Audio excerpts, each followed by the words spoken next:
If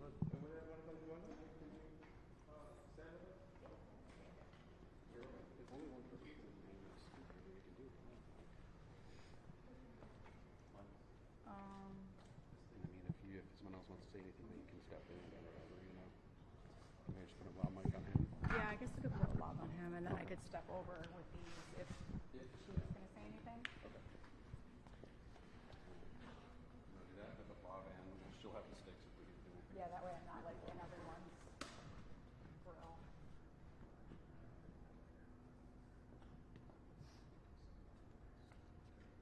Drop that aside or something. Yeah.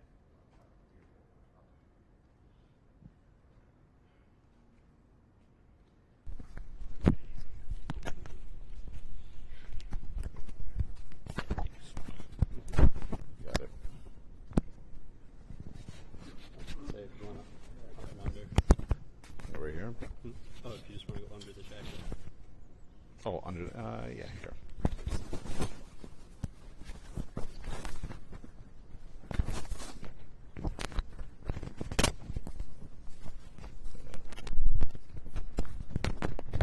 There you go. You know your stuff.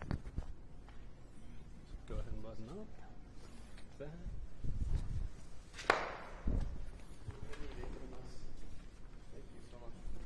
Thanks for coming out, man. You're really helping us out a lot. Okay. You guys ready? What are we looking at? The two cameras? Or are we looking at you? Right between. I'd say, yeah, right between me and then probably them. Okay. Yeah. So you're not looking into the cameras, no. Okay. Ready? Okay. Thank you for everybody joining us today. Our law firm is actively investigating allegations of abuse and systematic neglect involving former residents of Vista Maria, with a lawsuit to follow shortly. Vista Maria, a facility in Dearborn Heights entrusted with protecting and rehabilitating vulnerable young women, ended last year with more than $60 million in net assets. Yet, behind their facade of compassion and financial strength, unspeakable harm was occurring right under our noses. What we've uncovered is deeply troubling. It reveals a culture where power was abused, dignity was stripped away, and the very people sworn to protect inflicted harm and trauma on these young women. This wasn't care, it was control. It wasn't shelter, it was imprisonment. To many survivors of Vista Maria, it felt like they were living through the real-life Hunger Games, where manipulation, punishment, and fear were the tools of control. Guards played favorites. They pitted girls against one another and engaged in what can only be described as grooming behavior, slowly breaking down trust and normalizing sexual and psychological exploitation. Vista Maria refers to these young women as residents. But as a resident, you can get in your car, you can go for lunch, you can have autonomy, right? These girls were not residents. They were child vulnerable prisoners. We've heard accounts of clothing being forcibly cut off with scissors by male guards, girls being ordered to sleep completely undressed under surveillance cameras and being told it was for their protection. These guards were not acting alone. They were following training, directives, and a system that normalized humiliation and subjugation. When I was a young public defender, I defended, young people who could not afford an attorney.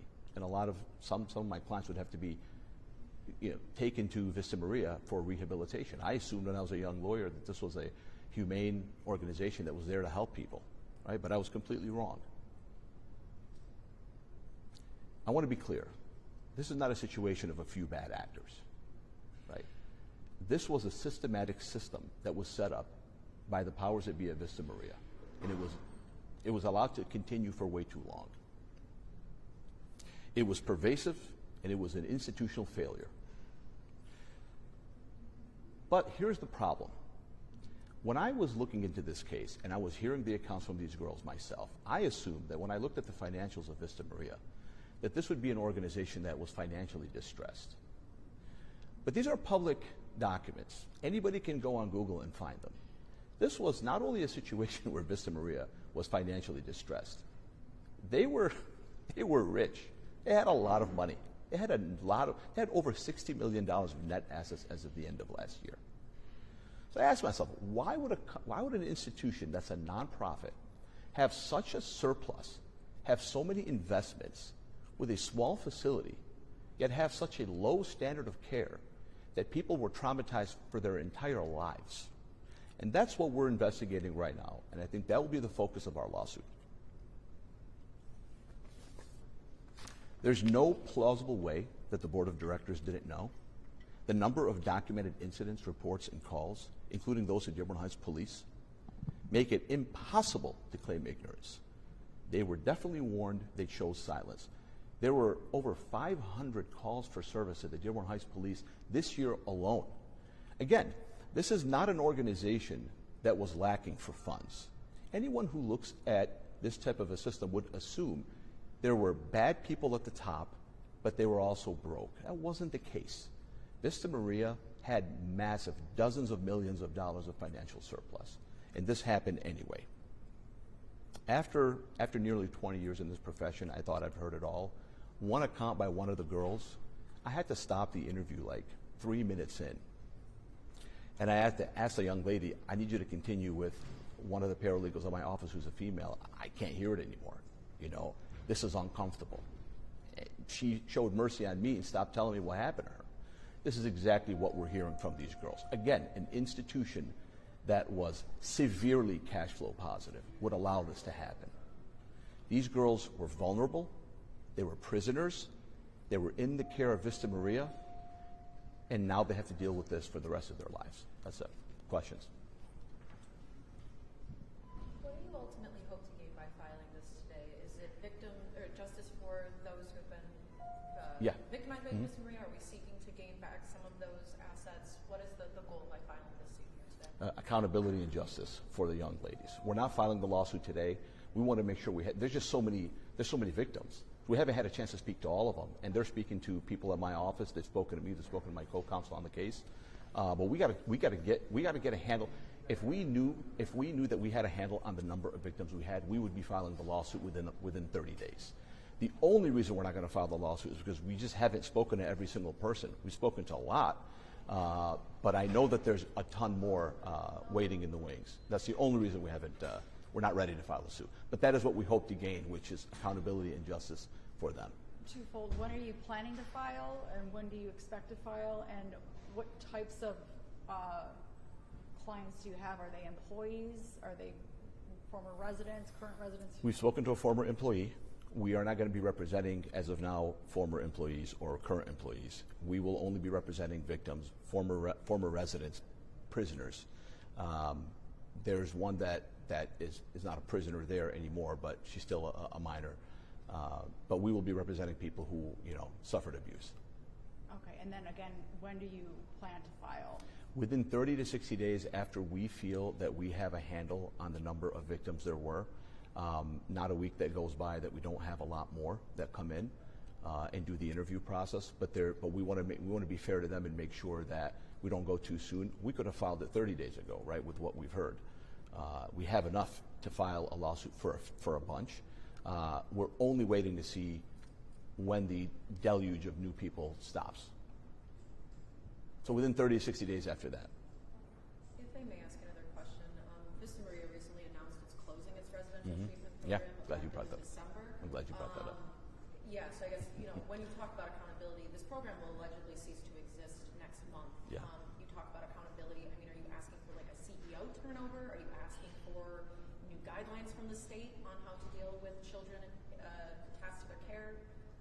So in terms of guidelines from the state, we obviously, as private actors, we cannot effectuate a decision by the state. Maybe they'll make a decision based on our suit, but I want them to read what our lawsuit's going to have. Our lawsuit is going to have the results of an investigation. They're going to have allegations. They're going to have affidavits by former residents.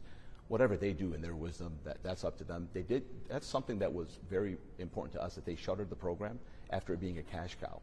So it was a cash cow, but they shut it. Anybody with any kind of common sense knows that if a company or a nonprofit shuts down something that got them to the point of having over $60 million in net assets, there's something off. There's something off to shut that down. right? It clearly was not successful for somebody. It was successful financially, but it was not successful for somebody. Who was it? It wasn't the board of directors. It wasn't anybody else. It was the victims. So if I may cut in though, I actually spoke with the CEO of Vista Maria last week, and she claimed that the reason why they're shutting the program down is because the needs of the girls entering their care is too great from relative to what they can provide, as in girls that may need more, if not higher acuity of care, they can't handle that. That's a part of the reason why they're having increased police phone calls. I was wondering if you could address that at all. Yeah. Yeah. I have a thought on that. So when we were looking into this case and we saw their assets, one of the things that we said to each other, and I should have said earlier, is with that amount of net assets, they're going to spend a ton of money on the highest priced PR firm, hired guns you can find.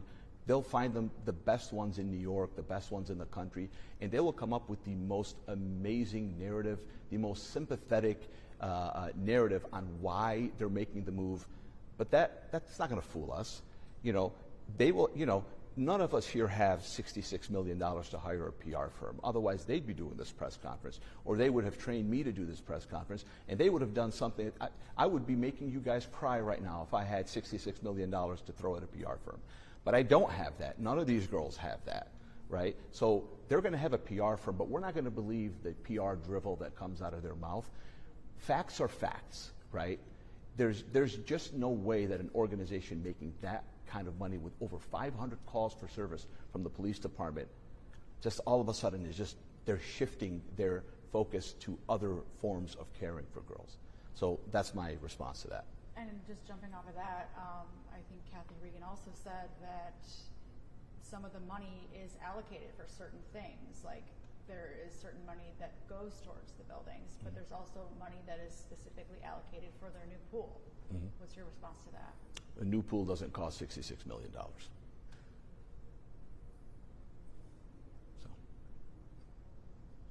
Do any of the girls want to say anything?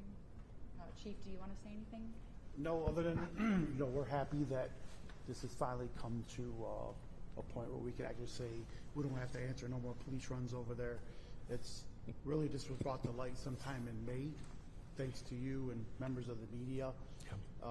500 calls for services is insane. The police should never ever respond to a home or a business in the city of Dearborn Heights 500 times in 1 year. And we're grateful. We're happy. It's a big day for our police department. It's a big day for our city.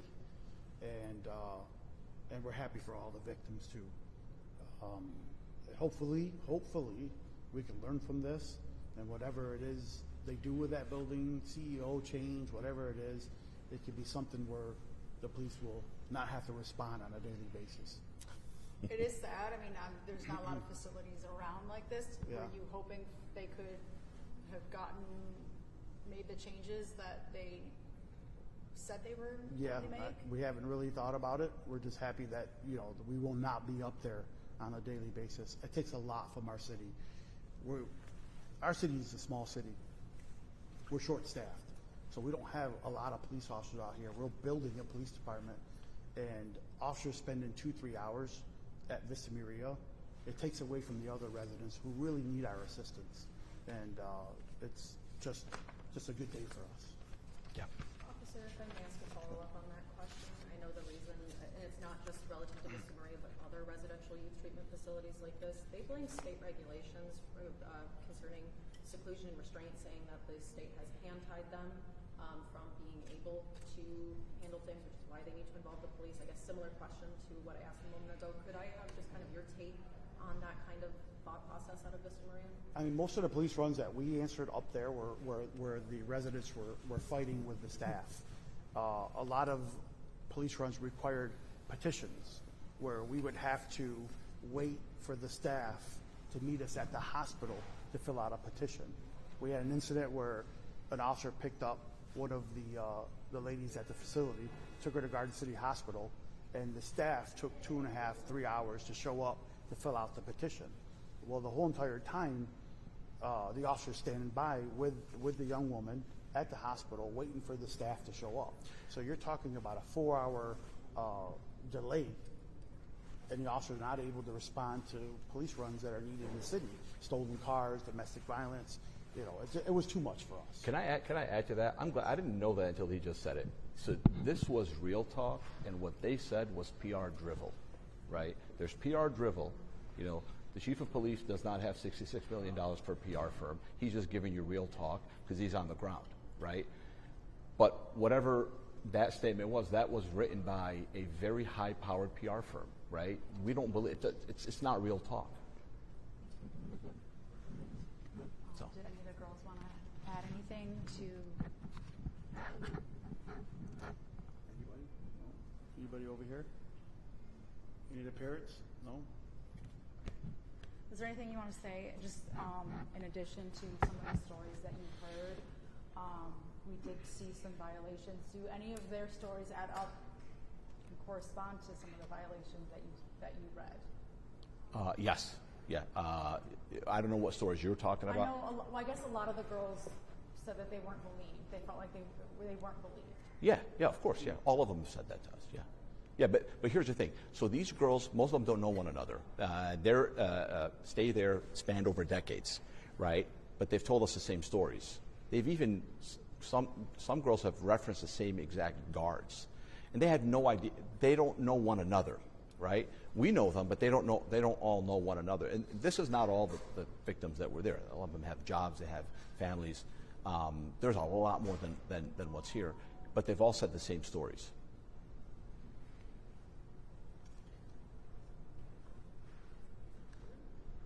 Sorry, I was just thinking in my mind, like,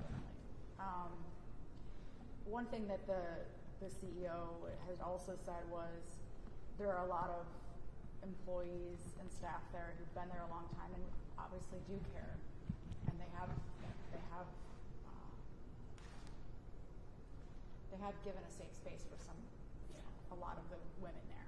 Yeah, we've spoken to one former guard who also cared, and she was fired for caring, and that might be part of what comes out in the lawsuit. Are there employees currently at Vista Maria that are good people? I'm sure there is. I'm sure. I mean, it's not possible for it not to be the case. The question then comes down to leadership and accountability and the system that they were working in, right? Maybe there were people who went against the grain. One former employee that we spoke to went against the grain, was protecting the girls, and was terminated. So like we have to combine the two. It just comes down to, if you have over $60 million in assets and you claim to be understaffed, why? How could you be understaffed? You're a nonprofit. It's not like you have to distribute this money to shareholders. So if it's a matter of just doubling the number of guards, well then double the number of guards. You're paying them basically low money anyway, right? Increase the pay for the ones that are there, hire more. You're a nonprofit. You don't need to be investing in a mutual fund. You need to be investing in the care of these kids. And they were given the power of the state to imprison people, right? They were given that power. Well, that comes with a responsibility. If you are babysitting your neighbor, if your neighbor brings their children to your house and you're babysitting their children and your children, you have the hairs on the back of your neck should raise, because now you are in the care of someone else's kid, even for an hour, right? But if you're in the business of caring for prisoners in a long-term basis, if that's your job, right, the hairs on the back of your neck should be raised 24 hours a day. And if you have over 500 calls to police, dude, double the number of staff. Do something about it. Don't do what you ended up doing. And that's the problem. It's not one individual person, it's a system. Do you anticipate possibly representing former employees? That's a great question. True answer is I don't know. I don't know right now. We have spoken to a former employee. I don't know if we're going to actually represent them. It depends on whether or not they have a claim, because the claim is abuse and torture and stuff like that. That's the claim, and that is really, we've only found that in residence right now. I think a lot of ones that we've spoken with and talked about, they feel like they weren't trained properly, so they felt like they couldn't handle.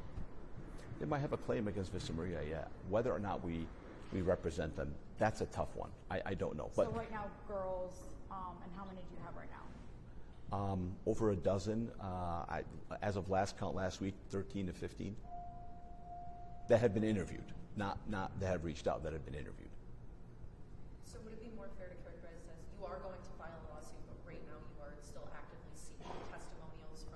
Yeah, girls yeah. who are at or were at Vista Maria? Yeah, because all of them were there at completely different times, and they suffered. There's like a buffet of abuse that we've seen, and each one of them has unfortunately drawn the short straw on this part of the buffet, that part of the buffet, and so we're categorizing them right now. But a lot more than 13 to 15 have reached out. We've just concluded interviews of 13 to 15.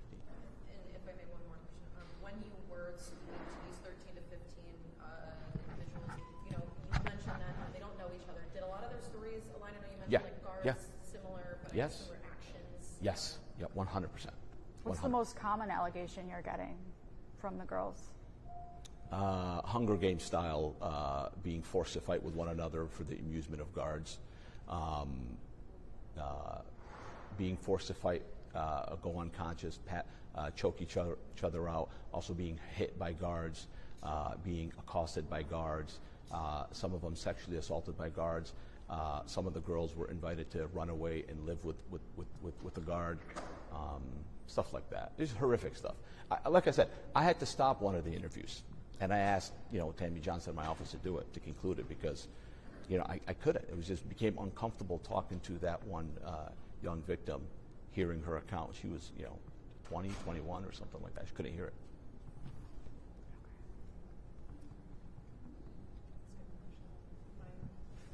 Thank you. Okay, thank you. Thank you. You guys asked great questions. Thank you so much. Your cameras were off. You forgot to turn them on.